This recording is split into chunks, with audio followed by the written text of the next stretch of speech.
I am California of the past. I am California of the past. I am California of the past.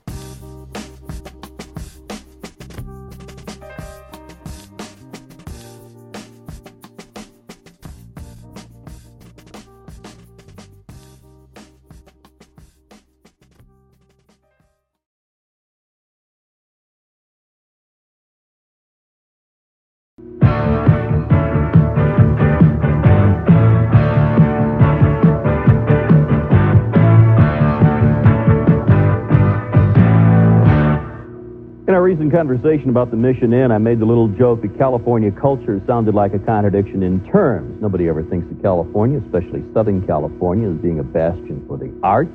Just the movies, a lot of shoot-em-ups and space sagas. Well, in fact, there are very good artists in Southern California. A number of them, in fact, writers, people of letters, if you will, in the Inland Empire. There's a group called the Pomona Valley Writers Association. They even have a book out of some of the poems that they put together. We're going to meet a representative of the Pomona Valley Writers Association in just a few moments. Hello, my name is Patricia Almazan. My family and I have lived in Upland, California for the past 29 years. We used to enjoy many afternoon antique shopping trips in the Pomona Valley area. I've been given the opportunity to share a wonderful short story with you today about the Pomona Valley Writers Association, a very special group of talented writers that entered my life in the mid-'80s when I was rewriting a novel from fiction to nonfiction. Experiencing a bit of writer's block, my husband happened to see a write-up in the local paper about the Pomona Valley Writers Association, and I decided to go check it out. At the first meeting, I was impressed with the group's enthusiasm for the written word. When I learned this group had been in existence for over 52 years, and that one of their first guest speakers had been the famed author-poet Carl Sandburg, I knew this was a group of people I'd like to be involved with. After joining, I was elected to various positions on the board, and soon after elected the president. At first, I didn't know what I was doing, what I had gotten myself into. This was definitely a new adventure for me. All I knew was that I was amidst a group of very talented individuals who were seeking some kind of guidance to get their work into print.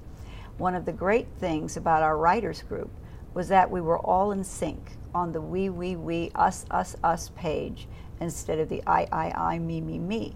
We all enjoyed listening to each other's work, be it a poem or a body of work they intended to get published, and others for the sheer joy of writing. We were an encouraging group, always motivating one another. We shared ups and downs of being fledgling writers. The one point I always stressed was not to allow the word rejection to be a negative, but rather a positive that confirmed the writer was serious about his work and getting it, his or her work, getting it submitted and ultimately published. I promoted the members to bring in their rejection slips and hold them up as a badge of honor. This would, in turn, prompt lively discussion about the many famous authors who were in our shoes at one time, unknowns, who received numerous rejection letters themselves. But they didn't give up, and they went on not only to become renowned authors, but quite prolific ones, such as Stephen King. It was truly a privilege and a pleasure to sit amidst so much wonderful talent, and all of us agreed that we needed to do something to bring our 52-year-old club to some attention, notoriety, to allow all of our members to finally see their work in print, in a book, to see their name glow on the printed page. The best suggestion we came up with as a group was to do a collective work of poetry. It was an amazing process. It took us 2 long years to bring the Pomona Valley Writers' first publication to fruition. We learned the tedious process of incorporation, copyright, printing, selection of the book, the binding, the cover materials. Next would be an even grander task to undertake, that of fundraising for this first ever project. Fortunately, we had one member, George Newberry, who had celebrity contacts and was very generous in sharing his famous friends for our fundraising banquets. We all enjoyed famous celebrities who graciously contributed poems to our first anthology. We enjoyed celebrities such as Iron Eyes Cody of Western movie fame and his famous environmental commercial where he drives home his concern for keeping our country litter-free. We enjoyed the talented Maxine Andrews of the Andrews Sisters, versatile Virginia O'Brien of the MGM Golden Age of musicals. Then there was Chris Costello, daughter of famed comedian Lou Costello, Madge Bellamy of the silent film era. She was a real delight and thoroughly enjoyed being a contributor to our anthology. We enjoyed great speakers, authors like Whitney Stein, biographer of Betty Davis, and John Stephen, mystery writer, to name a few. These individuals not only helped with our fundraising, but they were also a great inspiration to our writers. And I'd be remiss if I didn't mention the sincere support we enjoyed and appreciated at every banquet, and that was Stevie Wonder's mom, Lulu Hardaway. She was always at our fundraisers to cheer us on, a great lady. Finally, when Expressions of the Soul became a reality, we went into high gear promoting it. The icing on the cake was our writers experiencing the fun of first-time authors, book signings at our local mall, interviews, newspaper coverage. We had a great time basking in our success that we all worked hard to achieve. We were also thrilled when 14 area librarians gathered at the members' home, George Newberry, to accept our book into their library. That was a thrill for all of us.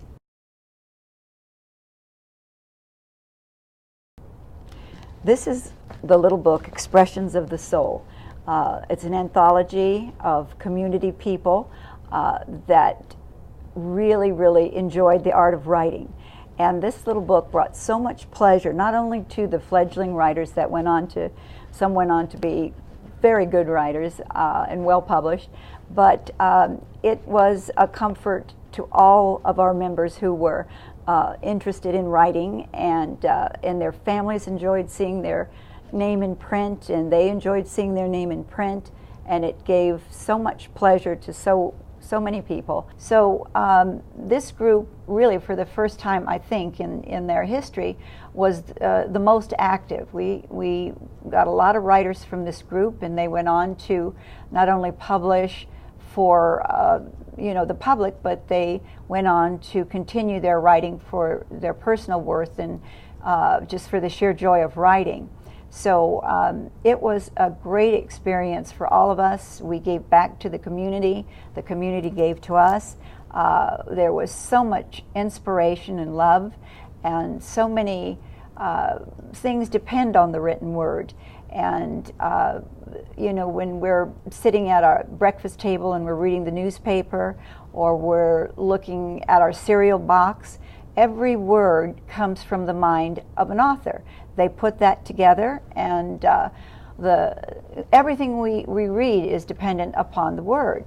So I think having writers groups and people who are interested in getting into writing, they can phone their local library to start with, and if they don't find anything there, they can step up to the plate and get a group of people, maybe some of the colleges you could go to and advertise, and just get groups of people and learn to write and communicate, because that's how this world is run.